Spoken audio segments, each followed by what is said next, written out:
வணக்கம், என் பேர் பாலாஜி.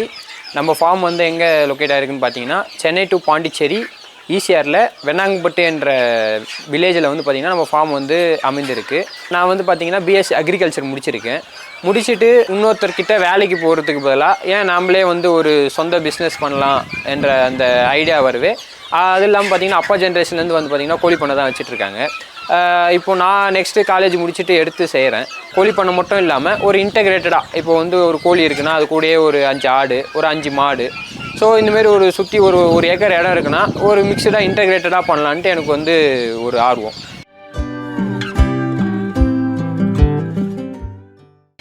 ஃபஸ்ட்டு வந்து பார்த்திங்கன்னா முதல்ல வந்து நம்ம வந்து கோழி பண்ணை ஆரம்பிச்சிருக்கோம். கோழி பண்ணையிலே வந்து பார்த்திங்கன்னா நம்ம வந்து பிரதானமாக ஒரு 2 வகை வந்து பண்ணிகிட்ருக்கோம். ஒன்று வந்து பார்த்திங்கன்னா கருங்கோழி, கடக்நாத்னு சொல்லுவாங்க. இன்னொன்று வந்து பார்த்திங்கன்னா சிறுவிடை, இங்கிலீஷில் ரெட் ஜெங்கல் ஃபவுலுன்னுவாங்க.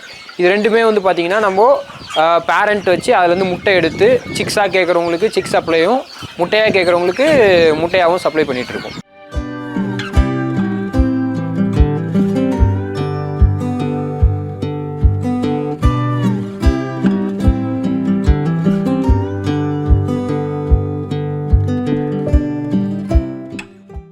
இப்போ வந்து பார்த்திங்கன்னா நம்மக்கிட்ட 2 வகையான கோழி இருக்குது.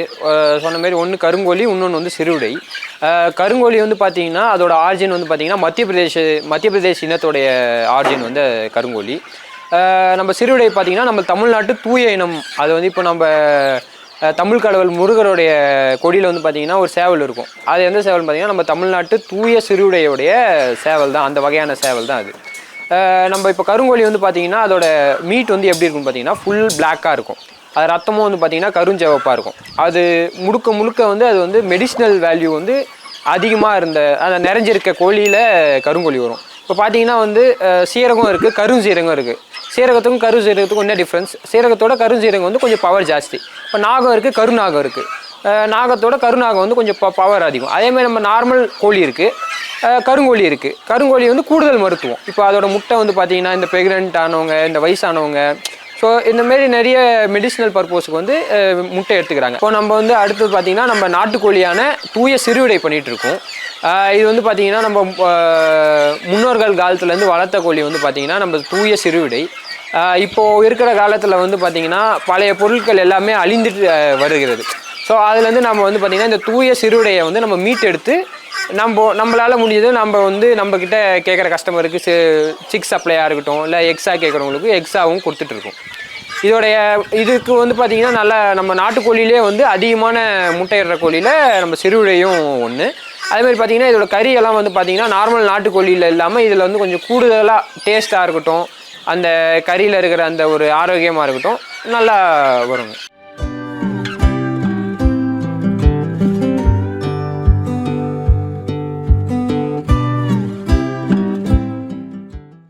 இப்போ வந்து பார்த்திங்கன்னா நம்ம முழுக்க நம்ம பண்ணையில் இருக்கிற முட்டையை வச்சு கேட்குற கஸ்டமருக்கு முட்டையாகவும், கோழி குஞ்சாக கேட்குற கஸ்டமருக்கு கோழி குஞ்சாகவும் நம்ம முழுக்க நம்ம பண்ணையிலேருந்து இடுற முட்டையை மட்டும்தான் எடுத்து கொடுத்துட்ருக்கோம்.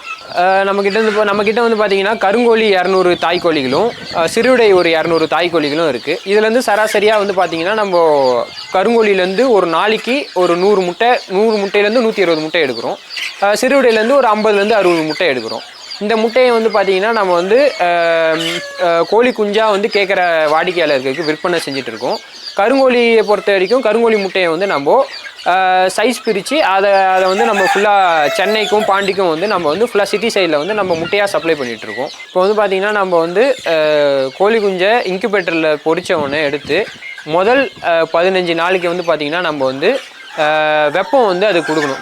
பார்த்திங்கன்னா வந்து ஒரு நாள் கோழி குஞ்சுக்கு வந்து 35 டிகிரி செல்சியஸ் வந்து டெம்பரேச்சர் மெயின்டைன் ஆனால் தான் கோழி குஞ்சுங்க வந்து நல்லா ஆரோக்கியமாக வளரும். முதல் ஒரு வாரத்துக்கு வந்து பார்த்திங்கன்னா நம்ம வந்து இப்போ வந்து சம்மர் டைம் வந்து பார்த்திங்கன்னா வெப்பம் அதிகமாக இருக்கிற டைமில் வந்து நம்ம நார்மல் வந்து இந்த குண்டு பல்பே வச்சுக்கலாம். அது வந்து பார்த்திங்கன்னா ஒரு கோழிக்கு 1 வாட் அந்த ரேஷியோவில் இப்போ ஒரு 100 கோழி வச்சுருந்திங்கன்னா ஒரு 100 வாட்ஸ் குண்டு பல்ப் இருந்தால் போதும். இதுவே நீங்கள் வந்து ஒரு பனி காலத்துலேயோ மழை காலத்துலேயோ வந்து பார்த்திங்கன்னா நம்ம கேஸ் ப்ரூடர் இருக்குது, கேஸ் ப்ரூடர் வச்சுக்கலாம். அப்படி இல்லைனா வந்து இந்த கறி அடுப்பு கூட பற்ற வச்சுக்கலாம்.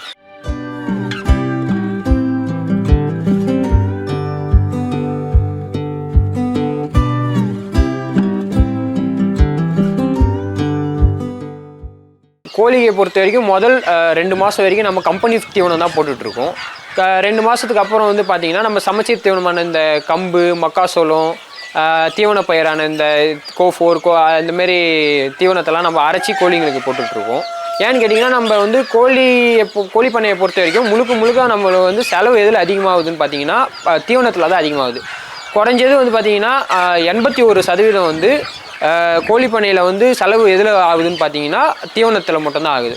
இதனால் நம்ம வந்து இதை நம்ம எவ்வளோக்கு எவ்வளோ குறைக்கிறோமோ அவ்வளோக்கு எவ்வளோ நம்மளுக்கு வந்து லாபம் ஈட்டு கொடுக்கும். ஸோ அதனால் நம்ம வந்து பார்த்திங்கன்னா ஒரு 2 மாதத்துக்கு அப்புறம் வந்து கோழிங்களை ஃப்ரீ ரேஞ்சில் விட்டோன்னே கோழி வெளியில் இருக்கிற அந்த பூச்சி, புழு, இந்த தாவரத்தை இயற்கையாக அது வந்து மேயறதுனால நம்மளுக்கு முழுக்க தீவனம் வந்து செலவு கம்மியாகும். இப்படி செலவு கம்மியாகும், நம்ம ஆட்டோமேட்டிக்காக அதுலேருந்து நம்மளுக்கு வந்து ப்ராஃபிட் நம்ம கெயின் பண்ண முடியும். அதேமாதிரி வந்து பார்த்திங்கன்னா கோழிங்களும் வந்து பார்த்திங்கன்னா கோழிங்களுக்கும் வெளியே மேயறதுனால கோழிங்களும் ஆரோக்கியமாக இருக்கும். இப்போ வந்து நம்ம கொட்டா வந்து பார்த்திங்கன்னா கிழக்கு மேற்கு அந்த டைரெக்ஷனில் வந்து அமைச்சிருக்கோம். ஏன்னு கேட்டிங்கன்னா நம்மளுக்கு வந்து டைரெக்டாக வர்ற அந்த வெப்பம் வந்து கோழிங்க மேலே படாமல் இருக்கும். அது ஒரு முதல் காரணம். 2வது காரணம் வந்து பார்த்திங்கன்னா காத்தோட்டம் வந்து பண்ணைக்குள்ளே வந்துட்டு வெளியே போகும். எதனால் இப்போ காத்தோட்டம் எதனால் அவசியம்னு கேட்டிங்கன்னா கோழிங்களுக்கு வந்து அது இடுற எச்சத்தால் அமோனியா கேஸ் சுற்றி ஸ்ப்ரெட் ஆக வாய்ப்பு இருக்குது. ஸோ அந்த கட்டாயத்தில் வந்து பார்த்திங்கன்னா நம்மளுக்கு அந்த காத்தோட்டம் நல்லா ஃப்ரீயாக கன்வீனியண்ட்டாக இருந்தால் அந்த அமோனியா கேஸ் எதுவுமே பண்ணையில் இல்லாமல் வெளியே போயிடும். இதனால் கோழிங்க வந்து நோய் நொடி இல்லாமல் ஆரோக்கியமாக இருக்கும். அது வந்து பண்ணை அமைப்பில் அது முக்கியமான விஷயம் ஒன்று. அடுத்தது வந்து பார்த்திங்கன்னா நம்ம கோழி குஞ்சை பராமரிக்கிறதுக்கு வந்து ஒரு நல்லா சுற்றி எந்த ஒரு காத்தோட்டம் இல்லாமல் இருக்கிற இடத்துல தான் நம்ம கோழி குஞ்சு வளர்க்குற மாதிரி இருக்கும். ஏன்னு வந்து கேட்டிங்கன்னா காத்தோட்டம் அதிகமாக இருந்தால் கோழிங்களுக்கு வந்து இந்த குளிர் காலத்தில் ரொம்ப சிக்கலாக இருக்கும். அதனால் நம்ம கோழியை பொறுத்த வரைக்கும் 35 டிகிரி செல்சியஸ் ஹீட் மெயின்டைன் பண்ணி வளர்க்குறதுக்காக ஒரு நல்ல ஒரு க்ளோஸான இடத்துல வளர்க்குறது பெஸ்ட்டு.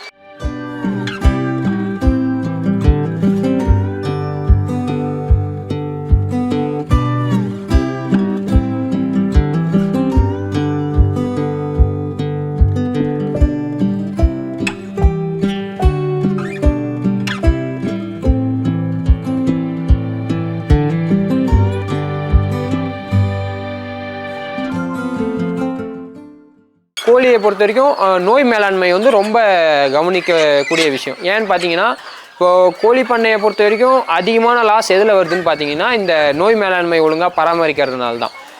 இதுக்கு முக்கியமானது நம்ம இப்போ கடைப்பிடிக்கணும்னா பண்ணையை முடிஞ்ச அளவுக்கு வந்து சுத்தமாக வச்சுக்கணும். இப்போ இந்த வெள்ளை காய்ச்சல் நோய் கோழிங்களுக்கு வந்துச்சுன்னா அதை வந்து காப்பாற்றுறது வந்து பார்த்திங்கன்னா கொஞ்சம் கஷ்டமானது தான். அதனால் என்ன பண்ணலான்னு கேட்டிங்கன்னா வந்த கோழியை மட்டும் நம்ம தனியாக செப்பரேட் பண்ணிவிட்டு அதை தனியாக அதுக்கான நாட்டு மருத்துவம், இந்த மஞ்சள், சீரகம், இந்த வேப்பிலை அந்தமாரி நம்ம கொடுத்து அந்தமாரி வேணால் காப்பாற்றுறதுக்கு வாய்ப்பு இருக்குது. ஆனால் வந்துடுச்சுன்னா அதை நம்ம முடிஞ்ச அளவுக்கு நம்ம அந்த கோழியை தனியாக நம்ம பண்ணையிலேருந்து போய் தனிமைப்படுத்துறது நல்லது. இப்போ ரத்த காய்ச்சல்லாம் வந்து வந்துச்சுன்னா பார்த்திங்கன்னா அதோடைய அறிகுறி எப்படி இருக்கும்னா இப்போ நம்ம அதோட எச்சம் வந்து பார்த்திங்கன்னா இப்போ நம்ம சாக்லேட்டை மென்று துப்புனா எப்படி இருக்குமோ அந்தமாரி இருக்கும் அதோட எச்சம். அது இப்போ நம்ம நாட்டு மருத்துவம் படி அதை நம்ம எப்படி சரியாகணும்னா நம்ம இந்த மணத்தக்காளி கீரை இருக்குது அதை நம்ம வந்து அரைச்சி அதில் இருக்க சாரை எடுத்து தண்ணியில் வந்து கலந்து கொடுத்துட்டோம்னா வித்தின் 24 hours வந்து அது அரெஸ்ட் ஆகிடும். ரத்த காய்ச்சல் ஏன் வருதுன்னு கேட்டிங்கன்னா இடம் சுத்தமாக இல்லைன்னா ரத்த காய்ச்சல் வரும். தண்ணி தினமும் மாற்றாமல் இந்த ஃபீடர்லாம் சுத்தமாக க்ளீன் பண்ணாமல் இருந்தால் நம்மளுக்கு வந்து இந்த ரத்த காய்ச்சல் வர்றதுக்கு வாய்ப்பு இருக்குது. அதேமாதிரி இப்போ அம்மை நோயை பொறுத்த வரைக்கும் அதிகமான வெப்பம் இருந்தால் வந்து அம்மை வரும். அதேமாதிரி அதிகமான பனி இருந்தாலும் அம்மை வர்றதுக்கான வாய்ப்பு இருக்குது. இதுக்கு வந்து நம்ம நாட்டு மருத்துவம் படி இந்த 7 வகையான கலவைகள் நான் சொல்கிறேன். அது கொடுத்தீங்கன்னா தீவனத்தில் கலந்து கொடுத்தீங்கன்னா அம்மை வந்து கோழிங்களுக்கு வராது. வந்தாலும் நம்ம அதை வந்து காப்பாற்றிடலாம். அந்த 7 வகை என்னென்னா இஞ்சி, பூண்டு, சின்ன வெங்காயம், மிளகு, சீரகம், வேப்பிலை, மஞ்சள், இது 7த்தையும் வந்து நம்ம கலவையாக அரைச்சி தீவனத்துக்கூட காலையில் வெறும் வயிற்றில் நம்ம கோழிங்களுக்கு கொடுத்துட்டோம்னா இந்த அம்மை வந்து கோழிங்களுக்கு சுத்தமாக வராது. அதேமாதிரி வந்து வந்துட்டாலும் வந்து பார்த்திங்கன்னா நம்ம இந்த வேப்பிலை, மஞ்சளை வந்து நம்ம நல்லா அரைச்சி கோழிங்க அந்த இப்போ அம்மை வந்த இடத்துல வந்து நம்ம கொடுத்தோம்னா அது வந்து கம்ப்ளீட்டாக வித்தின் ஒரு 1 வீக்கில் வந்து சரியாக போயிடும்.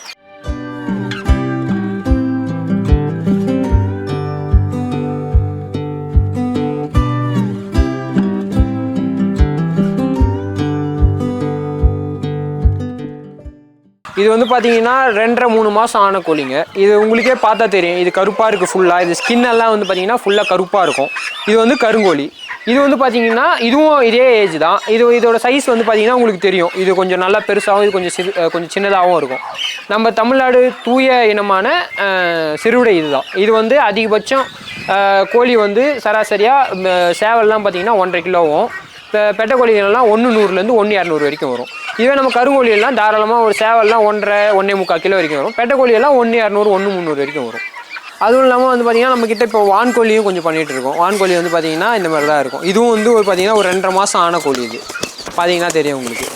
இப்போ எங்களோட நோக்கம் வந்து பார்த்திங்கன்னா கோழிகளை வந்து முழுக்க பண்ணையில் அடைச்சி வச்சு வளர்க்குறதோட இயற்கையாக வந்து கோழிங்களை விடுறதுனால கோழிகளும் ஆரோக்கியமாக இருக்கும், நம்மளுக்கும் வந்து எந்த ஒரு பிரச்சனையும் இல்லாமல் கோழிங்க வந்து ஆரோக்கியமாக வளரும். கோழி வாங்கணும்னு விருப்பம் இருக்கவங்க தாராளமாக வந்து என்னை நீங்கள் தொடர்பு கொள்ளலாம். உங்களுக்கு ஒரு நாள் கோழி குஞ்சாகவும் தர முடியும், ஒரு வாரம் 1 மந்த்து இல்லை முட்டையிடுற கோழி ஆகலும் வந்து நாங்கள் தந்துட்டுருக்கோம். பாண்டி பாட்காஸ்ட் யூடியூப் சேனலை சப்ஸ்கிரைப் செய்யுங்க. ட்விட்டர், ஃபேஸ்புக், இன்ஸ்டாகிராமில் தொடருங்க.